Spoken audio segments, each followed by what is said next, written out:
Hi hello friends, ಎಲ್ಲರಿಗೂ ನಮಸ್ಕಾರ. ನಾನು ನಿಮ್ಮ ರೇಖಾ ಅಡುಗೆ ಚಾನಲ್ಗೆ ಎಲ್ಲರಿಗೂ ಸ್ವಾಗತ.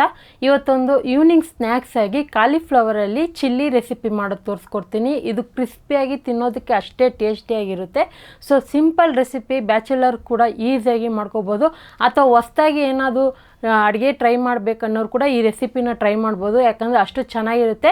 ಸೊ ಖಂಡಿತ ಇವತ್ತು ಮಾಡೋವಂಥ ರೆಸಿಪಿನ ಲಾಸ್ಟ್ ಗಂಟನೂ ನೋಡಿ. ನಿಮಗೇನಾದರೂ ಇವತ್ತಿನ ಕಾಲಿಫ್ಲವರ್ ಚಿಲ್ಲಿ ರೆಸಿಪಿ ಇಷ್ಟ ಆಯಿತು ಅಂದರೆ ಒಂದು ಲೈಕ್ ಮಾಡಿ. ನೀವು ಲೈಕ್ ಮಾಡಿದಷ್ಟು ನಂಗೆ ತುಂಬಾ ಖುಷಿಯಾಗುತ್ತೆ, ಒಂದು ಮೋಟಿವೇಶನ್ ಆಗುತ್ತೆ ನನಗೆ ಇನ್ನೂ ಒಳ್ಳೊಳ್ಳೆ ರೆಸಿಪಿಗಳನ್ನ ಹಾಕ್ತಾ ಇರ್ತೀನಿ. ಹಾಗೆ ಈ ರೆಸಿಪಿ ಇಷ್ಟ ಆಯಿತು ಅಂದರೆ ನಿಮ್ಮ ಫ್ಯಾಮಿಲಿ ಫ್ರೆಂಡ್ಸ್ಗೂ ಶೇರ್ ಮಾಡಿ, ನಿಮ್ಮ ಅನಿಸಿಕೆನ ಕಮೆಂಟ್ ಮೂಲಕ ತಿಳಿಸಿ. ಹೊಸ್ದಾಗಿ ರೇಖಾ ಅಡುಗೆ ಚಾನಲ್ನ ನೋಡ್ತಾ ಇದ್ದರೆ ಪ್ಲೀಸ್ ಸಬ್ಸ್ಕ್ರೈಬ್ ಮಾಡ್ಕೊಳ್ಳಿ. ಸೊ ಬೆಲ್ಲೈಕನ್ ಕೂಡ ಕ್ಲಿಕ್ ಮಾಡ್ಕೊಳ್ಳಿ. ಬನ್ನಿ ಇವಾಗ ಕಾಲಿಫ್ಲವರ್ ಚಿಲ್ಲಿ ಯಾವ ರೀತಿ ಮಾಡೋದು ಅಂತ ನೋಡ್ಕೊಬರೋಣ. ನೋಡಿ, ಇಲ್ಲಿ ನಾನು ಒಂದು ಕಾಲಿಫ್ಲವರ್ ಅಂದರೆ ದೊಡ್ಡ ಸೈಜ್ ತೊಗೊಂಡಿದ್ದೀನಿ, ಸುಮಾರು ಅರ್ಧ kg ಆಗೋಷ್ಟು. ಅದನ್ನು ಚೆನ್ನಾಗಿ ಕಟ್ ಮಾಡಿ ನೀರಲ್ಲಿ ತೊಳೆದಿಟ್ಕೊಂಡಿದ್ದೀನಿ. ಇದನ್ನು ನಾವು ನೀರಲ್ಲಿ ಒಂದು 2 ನಿಮಿಷ ಬಿಡಬೇಕಾಗುತ್ತೆ. ಅದಕ್ಕೆ ನೀರನ್ನ ಚೆನ್ನಾಗಿ ಕಾಯೋದಕ್ಕೆ ಇಟ್ಕೊಂಡಿದ್ದೀನಿ. ಅದಕ್ಕೆ 1 ಟೀ ಸ್ಪೂನ್ ಉಪ್ಪು, ಒಂದು ಅರ್ಧ ಟೀ ಸ್ಪೂನ್ ಅರಿಶಿನ ಪುಡಿ ಹಾಕ್ಕೊತಾ ಇದ್ದೀನಿ. ಸುಮಾರು ಒಂದು 3 ರಿಂದ 4 ಕಪ್ ಆಗೋಷ್ಟು ನೀರು ಕಾಯಿಸ್ಕೊಳ್ಳಿ. ನೀರು ಚೆನ್ನಾಗಿ ಕುದಿಯೋವಾಗ ನಾನು ತರಕಾರಿನ ಹಾಕ್ಕೊತಾ ಇದ್ದೀನಿ, ಅಂದರೆ ಕಾಲಿಫ್ಲವರ್ ಅಂದರೆ ಹೂಕೋಸು ಹಾಕ್ಕೊತಾ ಇದ್ದೀನಿ. ಕೆಲವೊಂದು ಬ್ಯಾಕ್ಟೀರಿಯಾಸ್ ಇದ್ದರೆ ಹೋಗುತ್ತೆ, ಮತ್ತು ಏನಾದರೂ ಔಷಧಿ ಎಲ್ಲ ಹಾಕಿರ್ತಾರಲ್ಲ ತರಕಾರಿಗೆ, ಅದೆಲ್ಲ ಹೋಗುತ್ತೆ ಈ ಥರ ಮಾಡೋದ್ರಿಂದ. ಮತ್ತು ತಿನ್ನೋದಕ್ಕೂ ಸಾಫ್ಟ್ ಆಗಿರುತ್ತೆ. ಅದಕ್ಕೋಸ್ಕರ ಈ ಥರ 2 ನಿಮಿಷ ನೀವು ಇದನ್ನು ಐ ಫ್ಲೇಮಲ್ಲಿಟ್ಟು ಕುಕ್ ಮಾಡ್ಕೊಳ್ಳಿ. ಈಗ ಒಂದು 2 ನಿಮಿಷ ಆದಮೇಲೆ ಇದನ್ನು ನಾವು ಒಂದು ಸೋದಿಸ್ಕೊಳ್ಳೋಣ, ಅಥವಾ ಸೌಟಿಂದ ಒಂದು ಬೌಲ್ಗೆ ಡೈರೆಕ್ಟಾಗಿ ಹಾಕ್ಕೊಳ್ಳೋಣ. ನಾನು ಇದನ್ನು ಸೌಟಿಂದನೇ ಬೌಲ್ಗೆ ಹಾಕ್ಕೊತೀನಿ. ಇನ್ನೊಂದೇನೆಂದರೆ, ಬಿಸಿ ಇರೋವಾಗನೇ ತಕ್ಷಣಕ್ಕೆ ನೀವು ಇಂಗ್ರೀಡಿಯೆಂಟ್ಸ್ ಎಲ್ಲ ಹಾಕಿ ಮಿಕ್ಸ್ ಮಾಡೋಕ್ಕೆ ಹೋಗ್ಬಾರ್ದು. ಇದನ್ನು ಒಂದು 2 ನಿಮಿಷ ಬಿಡಬೇಕು. ಪೂರ್ತಿ ತಣ್ಣಗಾಗಲ್ಲ, ಒಂದು ಸ್ವಲ್ಪ ಬೆಚ್ಚಗಾದರೆ ಸಾಕು. ಬಿಸಿ ಇರೋವಾಗ ಹಾಕಿದ್ರೆ ನಿಮಗೆ ಹಿಟ್ಟು ಅನ್ನೋದು ಕೋಟಿಂಗ್ ಸರಿಯಾಗಿ ಆಗೋದಿಲ್ಲ. ಅದಕ್ಕೋಸ್ಕರ ಒಂದು 2 ನಿಮಿಷ ಬಿಡಬೇಕು. ಆನಂತರ ನೋಡಿ, ಒಂದು 2 ನಿಮಿಷ ಆದಮೇಲೆ ಇದಕ್ಕೆ ಅರ್ಧ ಕಪ್ ಆಗೋಷ್ಟು ಮೈದಾ ಹಿಟ್ಟು ಹಾಕ್ಕೊತಾ ಇದ್ದೀನಿ. ಮೈದಾ ಹಿಟ್ಟು ಹಾಕೋದ್ರಿಂದ ನಿಮಗೆ ಕೋಟಿಂಗ್ ಅನ್ನೋದು ಚೆನ್ನಾಗಿ ಅಂಟ್ಕೊಳ್ಳುತ್ತೆ. ಹಾಗೆ 1/4 ಕಪ್ ಆಗೋಷ್ಟು ಕಾರ್ನ್ಫ್ಲೋರ್ ಇಲ್ಲ ಅಂದರೆ ಅಕ್ಕಿ ಹಿಟ್ಟು ಹಾಕ್ಕೊಳ್ಳಿ. ಇದು ಹಾಕೋದ್ರಿಂದ ನಿಮಗೆ ಕ್ರಿಸ್ಪಿನೆಸ್ ಬರುತ್ತೆ. 1 ಟೇಬಲ್ ಸ್ಪೂನ್ ಅಚ್ಕಾರದ ಪುಡಿ ಹಾಕ್ಕೊತಾ ಇದ್ದೀನಿ. ಸ್ವಲ್ಪ ಸ್ಪೈಸಿಯಾಗಿ ಮಾಡ್ತಾಯಿದ್ದೀನಿ. ನಿಮಗೆ ಖಾರ ಕಡಿಮೆ ಬೇಕಂದರೆ ನೋಡಿ ಹಾಕ್ಕೊಳ್ಳಿ. ಮತ್ತು ಇಲ್ಲಿ ಒಂದು ಅರ್ಧ ಟೀ ಸ್ಪೂನ್ ಆಗೋಷ್ಟು ಗರಂ ಮಸಾಲ ಹಾಕ್ಕೊತಾ ಇದ್ದೀನಿ.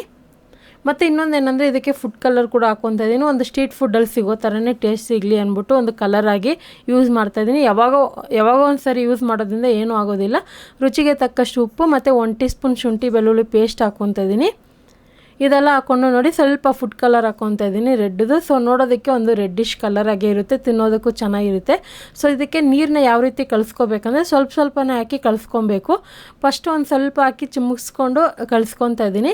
ಆನಂತರ ಅದೇ ಥರ ಇನ್ನೊಂದು ಸ್ವಲ್ಪ ಹಾಕ್ಕೊತಾ ಇದ್ದೀನಿ. ಈ ಥರ 3 ಸರಿ ಹಾಕ್ಕೊಂಡಿದ್ದೀನಿ.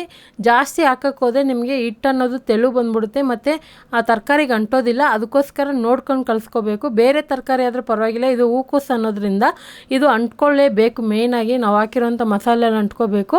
ಸೊ ನೋಡ್ತಾ ಇರ್ಬೋದು, ನಾನು ಕೈಯಲ್ಲಿ ನೀರು ಚಿಮ್ಮಿಸಿದ್ನಲ್ಲ, ಆ ಥರ 3 ಸರಿ ಹಾಕ್ಕೊಂಡಿದ್ದೀನಿ. ಈ ಥರ ಚೆನ್ನಾಗಿ ಕೋಟಿಂಗ್ ಆಗಬೇಕು. ನಿಮಗೆ ಟೈಮ್ ಇದ್ದರೆ ಅದನ್ನು ನೆನೆಸಿಟ್ಬಿಟ್ಟು ನೀವು ಯಾವಾಗಾದರೂ ಮಾಡ್ಕೊಂಡು ತಿನ್ಬೋದು. ಟೈಮ್ ಇಲ್ಲ ಅಂದರೆ ತಕ್ಷಣಕ್ಕೆ ನೀವು ಮಾಡ್ಕೋಬೋದು. ನಾನು ಎಣ್ಣೆ ಕಾಯಕ್ಕೆ ಇಟ್ಕೊಂಡಿದ್ದೆ. ಎಣ್ಣೆ ಚೆನ್ನಾಗಿ ಕಾದಿರಬೇಕು. ಆದರೆ ಇದನ್ನು ಬೇಯಿಸೋವಾಗ ಮೀಡಿಯಮ್ ಫ್ಲೇಮಲ್ಲೇ ಬೇಯಿಸ್ಕೋಬೇಕು. ಹೈ ಫ್ಲೇಮಲ್ಲಿಟ್ಟರೆ ಎಣ್ಣೆ ಜಾಸ್ತಿ ಕುಡಿಯುತ್ತೆ, ಲೋ ಫ್ಲೇಮಲ್ಲಿಟ್ಟರೂ ಎಣ್ಣೆ ಜಾಸ್ತಿ ಕುಡಿಯುತ್ತೆ. ಮತ್ತು ಇನ್ನೊಂದೇನೆಂದರೆ, ಬೇಗನೆ ಸೀದೋಗ್ಬಿಡುತ್ತೆ ಹೈ ಫ್ಲೇಮಲ್ಲಿದ್ದರೆ. ಸೊ ಅದಕ್ಕೋಸ್ಕರ ಮೀಡಿಯಮ್ ಫ್ಲೇಮಲ್ಲೇ ಇದನ್ನು ಒಂದು 3 ರಿಂದ 4 ನಿಮಿಷ ಚೆನ್ನಾಗಿ ಎಣ್ಣೆಯಲ್ಲಿ ಬರೋವಂಥ ನೊರೆ ಎಲ್ಲ ಕಡಿಮೆ ಆಗಬೇಕು. ಆವಾಗೇ ನಿಮಗೆ ಕ್ರಿಸ್ಪಿಯಾಗಿ ಗೊತ್ತಾಗೋದು. ಸೊ ಕೆಲವರಿಗೆ ಕ್ರಿಸ್ಪಿನೆಸ್ ಹೆಂಗೆ ಅಂತ ಗೊತ್ತಾಗೋದಿಲ್ಲ. ಎಣ್ಣೆಯಲ್ಲಿ ನೊರೆ ಅಂಶ ಕಡಿಮೆಯಾಗಿ ಸೌಟಲ್ಲಿ ನಾವು ತಿರುಗಿಸ್ಕೊಡೋವಾಗ ಗರಿಗರಿಯಾಗಿ ಶಬ್ದ ಬರಬೇಕು, ಆವಾಗ ನಮಗೆ ಕರೆಕ್ಟಾಗಿ ಆಗಿದೆ ಅಂತ. ಸೊ ಇದನ್ನು ನೀವು ಮಂಚೂರಿಯನ್ ಆಗು ಮಾಡ್ಕೋಬೋದು, ಮತ್ತು ಫ್ರೈಡ್ ರೈಸ್ ಆಗು ಮಾಡ್ಕೋಬೋದು. ಇದೊಂದು ಸ್ನ್ಯಾಕ್ಸ್ ಆಗಿ ನಮಗೆ ಸಿಂಪಲ್ಲಾಗಿ ತೋರಿಸ್ಕೊಡ್ತಾ ಇದ್ದೀನಿ. ಸ್ವಲ್ಪ ಕರ್ಬೇವಿನ ಸೊಪ್ಪು ಹಾಕ್ಕೊತಾ ಇದ್ದೀನಿ.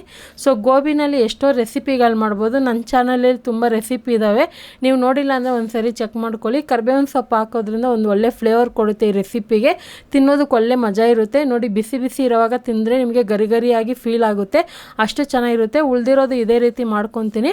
ಖಂಡಿತ ಇವತ್ತಿನ ರೆಸಿಪಿ ನಿಮ್ಗೆ ಇಷ್ಟ ಆಯ್ತು ಅಂದರೆ ನೀವು ಮನೇಲಿ ಟ್ರೈ ಮಾಡಿ ನೋಡಿ. ನಿಮ್ಗೆ ಯಾವ ಥರ ಬಂತಂತ ಕಮೆಂಟ್ ಮೂಲಕ ತಿಳಿಸಿ. ಇವತ್ತಿನ ರೆಸಿಪಿ ಇಷ್ಟ ಆಯ್ತು ಅಂದರೆ ಲೈಕ್ ಮಾಡಿ, ಶೇರ್ ಮಾಡಿ, ಸಬ್ಸ್ಕ್ರೈಬ್ ಮಾಡಿ. Thank you for watching. Bye.